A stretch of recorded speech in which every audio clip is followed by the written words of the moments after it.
का? कोण जर पुढे जात असेल ना तर त्याचा पाय खेचणारी माणसं आहेत, बरोबर की नाही? आवाज येऊ द्या, बरोबर की नाही? आपण म्हणतो स्वर्गापेक्षा सुंदर असा आमचो ह्यो कोकण, तुम्ही येऊन बघा आणि बघून जावा, प्रसन्न होतल मन, तुमचं प्रसन्न होतल मन, असं आमचो ह्यो कोकण, असं आमचो ह्यो कोकण. पण या फक्त बोलायच्या गोष्टी आहेत.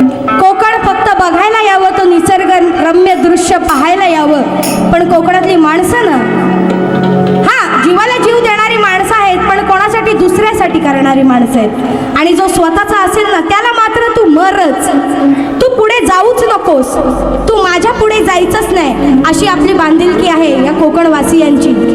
आणि आज खरं तर या जिवंत विषयावरती मी माझं समाज प्रबोधनचं गाणं बांधलेलं आहे, कारण हा विषय आहे, हा आपल्या लाल मातीतला आहे, आपल्या रक्तातला आहे, आणि हा प्रत्येक कोकणी माणसापर्यंत पोचायला हवा.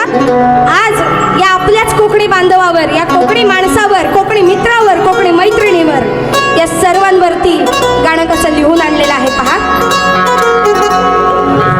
म्हणतो जाऊ नकोस तू वर, म्हणतो जाऊ नकोस तू वर, आधी हाताला माझ्या धर, कधी स्वतःला माग सर, कधी स्वतः माघार घेणार नाही.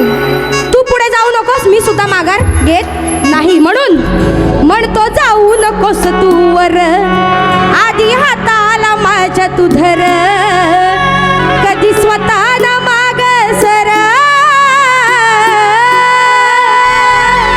कधी स्वतःला माग सर, पुढे जाणाऱ्या माणसाचा पाय खेचणारा असा माझा कोकणकर, पुढे जाणाऱ्या माणसाचा पाय खेचणारा असा